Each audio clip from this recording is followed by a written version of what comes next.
નમસ્કાર મિત્રો સ્વાગત છે તમારું અમારી યુટ્યુબ ચેનલમાં।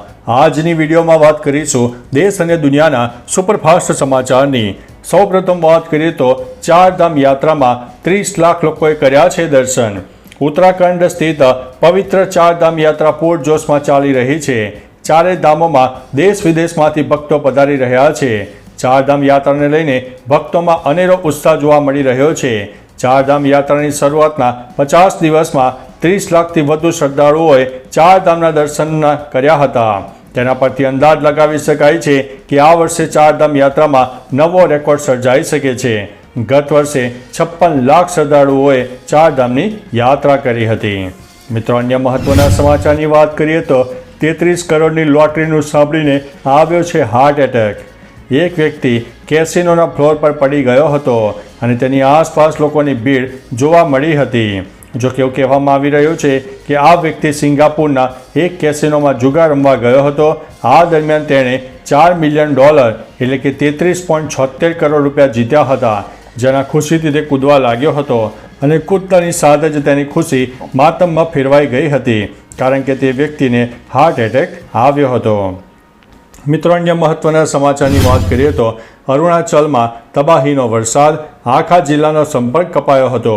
અરુણાચલ પ્રદેશમાં છેલ્લા કેટલાક સમયથી વરસી રહેલા અતિભારે વરસાદે ઠેર ઠેર તબાહી સર્જી છે।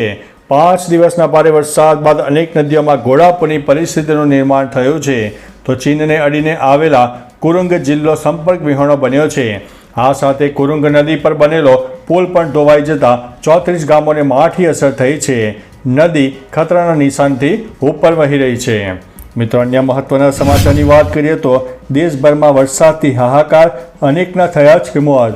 દેશના અનેક રાજ્યોમાં ભારે વરસાદને કારણે હાહાકાર મચ્યો છે।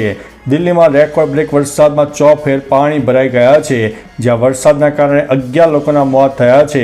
મહારાષ્ટ્રના લોનાવાલામાં એક જ પરિવારના 5 લોકો તણાયા છે।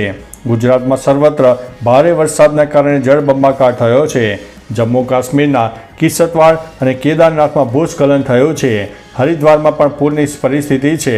આસામમાં વરસાદ અને ભૂસ્ખલનમાં 44 લોકોના મોત થયા છે। મિત્રો, અન્ય મહત્વના સમાચારની વાત કરીએ તો ભારે વરસાદના પગલે 38 ગામોમાં વીજળી ડોલ થઈ ગઈ છે। રાજ્યમાં છેલ્લા 3 દિવસથી મોટાભાગના વિસ્તારોમાં ભારે વરસાદ વરસી રહ્યો છે।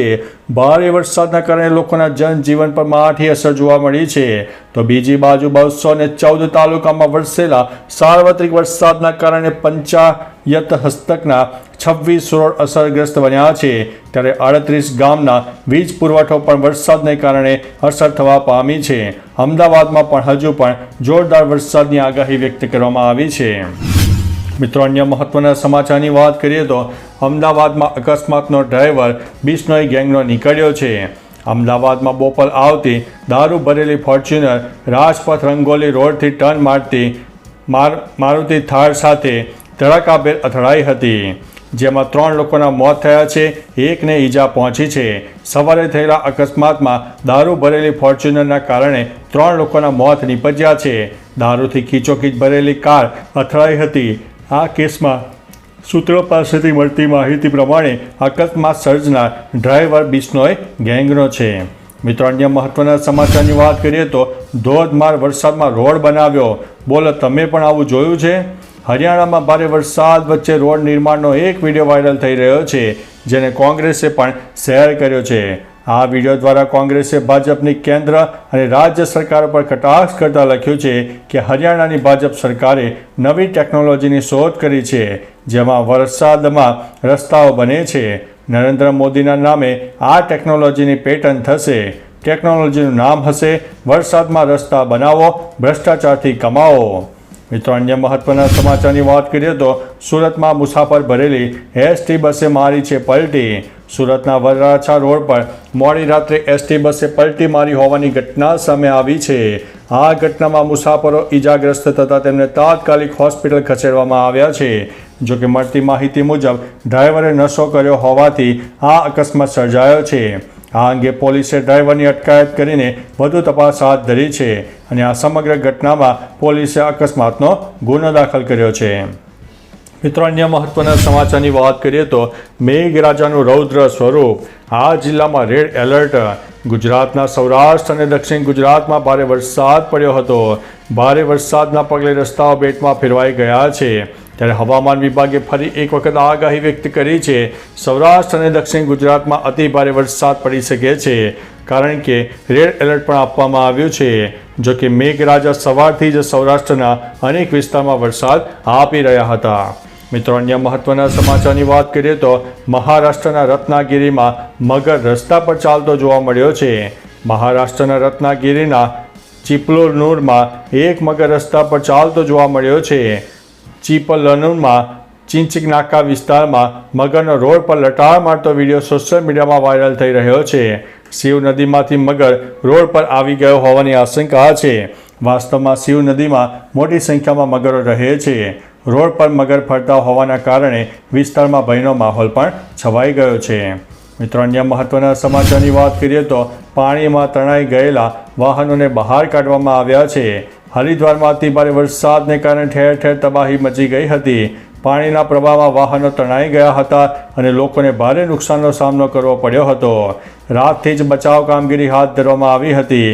એસડીઆરએફની ટીમ દ્વારા વાહનોને બહાર કાઢવામાં આવ્યા હતા. 4 વાહનોને બહાર કાઢીને જિલ્લા પોલીસને સોંપ્યા હતા. મિત્રો, અન્ય મહત્વના સમાચારની વાત કરીએ તો ગીત સાંભળવાની સજા, મોત મળી છે. ઉત્તર કોરિયામાં પાડોશી દેશના ગીત સાંભળવાની સજા મળી છે. એક 22 વર્ષના યુવકને જાહેરમાં મોતને ઘાટ ઉતારી દેવામાં આવ્યો છે.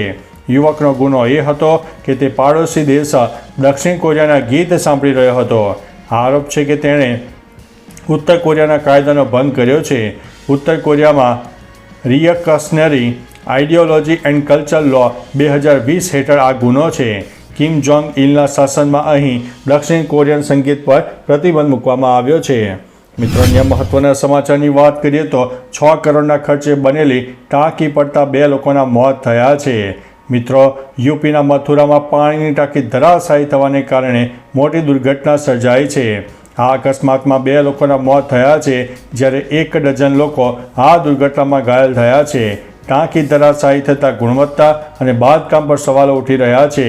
જો કે આ અંગે યોગી આદિત્યનાથે નોંધ લીધી છે અને મૃતકોને 2 લાખ રૂપિયા અને ઘાયલોને 50 હજાર રૂપિયાનું વળતર આપવાની જાહેરાત કરી છે.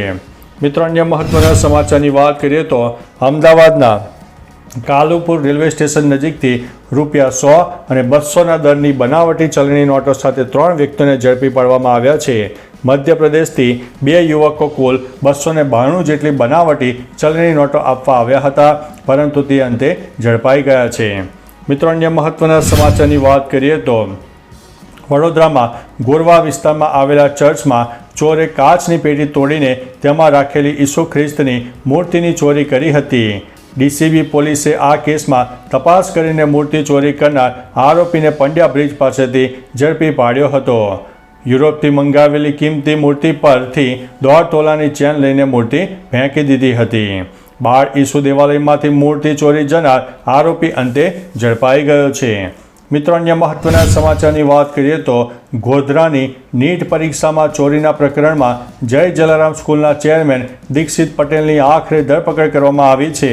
પંચમહાલ પોલીસની 2 માસની તપાસમાં નામ ના ખુલ્યું, પરંતુ સીબીઆઈએ 6 દિવસની તપાસમાં સંડોવણી ખોલી નાખી હતી. મિત્રો, અન્ય મહત્વના સમાચારની વાત કરીએ તો વસ્ત્રાલમાં કપિરાજે ઘરમાં ઘૂસીને 10થી વધુ લોકોને બચકા ભરીને લોહી લુહાણ કર્યા છે. રામોલમાં 20થી વધુ વાંદરાઓએ આતંક મચાવતા લોકોમાં ભયનો માહોલ છે. લોકો ઘર બહાર નીકળતા હવે ડરી રહ્યા છે. કોર્નરના મકાનવાળા ખૂબ જ ડરી રહ્યા છે. તો ચાલો મિત્રો, ફરીથી દેશ અને દુનિયાના સુપરફાસ્ટ સમાચાર લઈને મળતા રહીશો. ત્યાં સુધી અમને રજા આપશો. નમસ્તે.